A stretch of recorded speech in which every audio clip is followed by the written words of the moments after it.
On your mark and get set for the Paw Power Challenge. It's an obstacle course fun run for owners and their best friends, and it was held earlier this week in Dubai, United Arab Emirates. Almost 200 dogs and their human companions participated in an event whose founder says it was important to get in before the weather gets too hot in the Middle Eastern country. Racers had to find ways to get over bales of hay, under low platforms, down a slide, across various terrain, and through a fountain, going the distance on a 1.5-mile-long course. It's fun to do and fun to watch, but one participant said it's also about keeping owners and their animals healthy. The challenge proved to be a success. One racer said some didn't think they'd be able to finish, but that everybody on 2 or 4 legs did. We're guessing the more petite pups slept especially well that night, though all of them were undoubtedly dog-tired.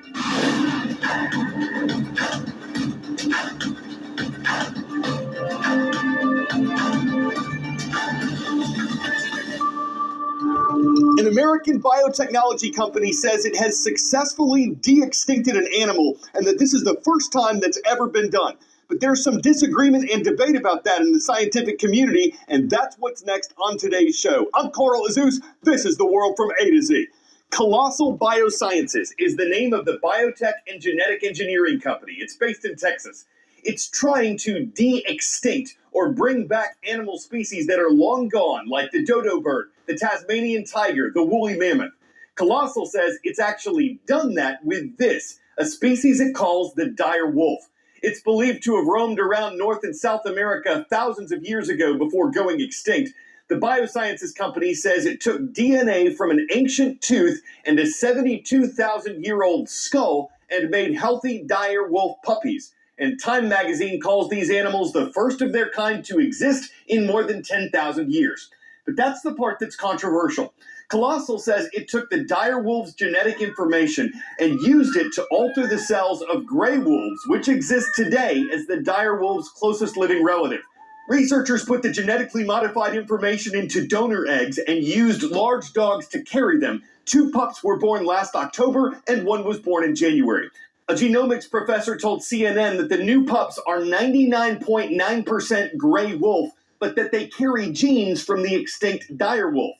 And that was echoed by a paleontologist who told the BBC that the new animal is a hybrid, a gray wolf with a bigger skull and white fur, but that extinction is still forever because ancient DNA is too damaged to actually copy in its entirety.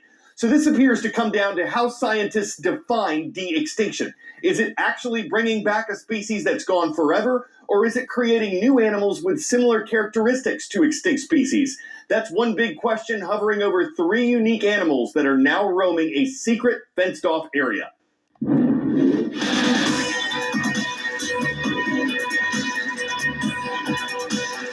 Where in the world? Now a republic, this nation was originally a kingdom when it achieved independence in 1932. It's located in the Middle East, between Syria and Iran. Its capital is Baghdad. This is Iraq, a nation of 47 million people. On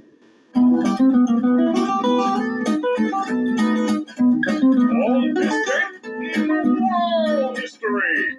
On April 9, 2003, U.S. Marines and Iraqis toppled a statue of Saddam Hussein in the Iraqi capital of Baghdad. It symbolized the end of the Iraqi leader's regime and happened less than a month after a U.S.-led coalition of countries attacked the Middle Eastern nation. Hussein himself was captured in December of 2003, but the conflict in Iraq would continue for years afterward. On this date in 1865, Confederate General Robert E. Lee surrendered to Union General Ulysses S. Grant in Appomattox, Virginia. It marked the beginning of the end of the American Civil War, though sporadic fighting went on for months until hostilities formally ended. An audio recording history was made on April 9, 1860. A French inventor named Edouard Léon Scott de Martinville used something called a phonautograph to record himself singing a folk song. It couldn't be played back at the time, but his device was the first that could record vibrations of sound onto a surface. Word and out. What is the name of the world's largest cruise ship? MSC World Europe, Icon of the Seas, Carnival Celebration, Royal Princess. Weighing more than 248,000 gross tons is Royal Caribbean's Icon of the Seas. But it's container ships, the giant cargo box carrying behemoths, that are the focus of our next story. The World Shipping Council, a U.S.-based trade association, says 221 shipping containers were lost at sea in 2023, and about a third of them were recovered. It's not a significant percentage of the hundreds of millions of containers that were transported. But how does that happen, and what is done about the lost containers? Estimates are that some 80% of goods and raw materials are transported at some point by water. These boxes have revolutionized world trade. The large metal containers are easy to pack and load onto ships. Just stack them up like Legos. Some 250 million containers were moved last year using shipping vessels, but many containers don't make it to their intended destination. A single box, or hundreds at a time, can be lost in rough seas. More than 20,000 containers have tumbled overboard in the last 15 or so years.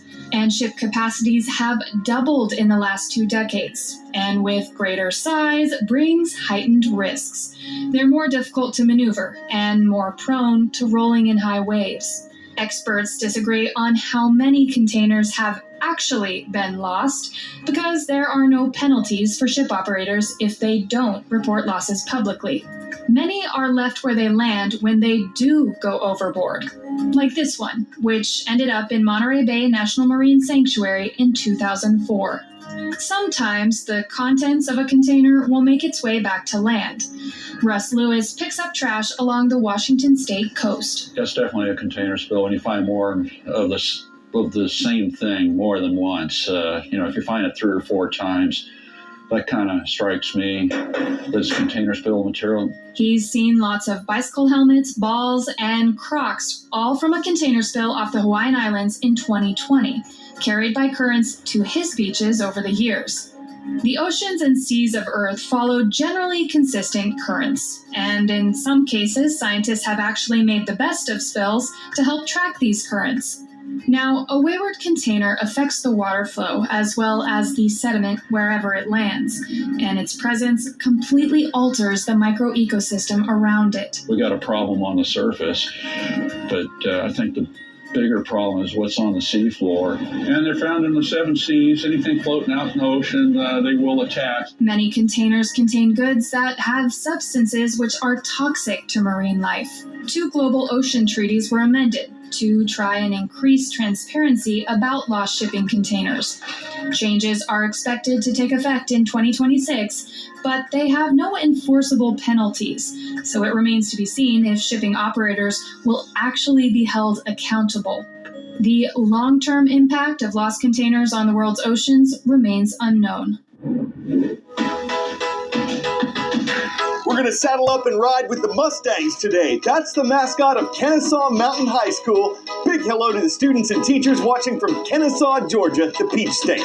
Next stop's in the land of 10,000 lakes, where we see Mr. Lushick's class at Cottage Grove Middle School. The city of Cottage Grove is in Minnesota.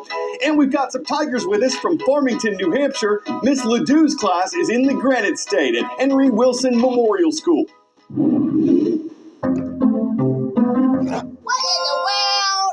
A Norwegian soccer team has a unique tradition, well, actually a number of them, that stay true to the club's roots.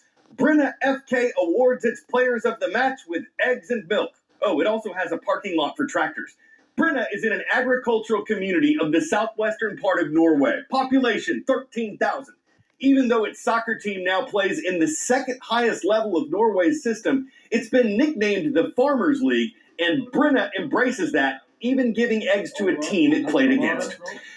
Maybe they're just trying to egg them on, steam them up, or scramble their minds. Maybe poach a new player, sous feed them deceptive tactics, or attempt to win them over easy with their heads in the cloud before a hard-boiled match. No matter who the yolk's on or who gets egg on their face, Brenna's walking on the sunny side. I'm Carl Azus, excited to have you watching the world from A to Z. We'll cook up a new show for you tomorrow. You mean the world to me.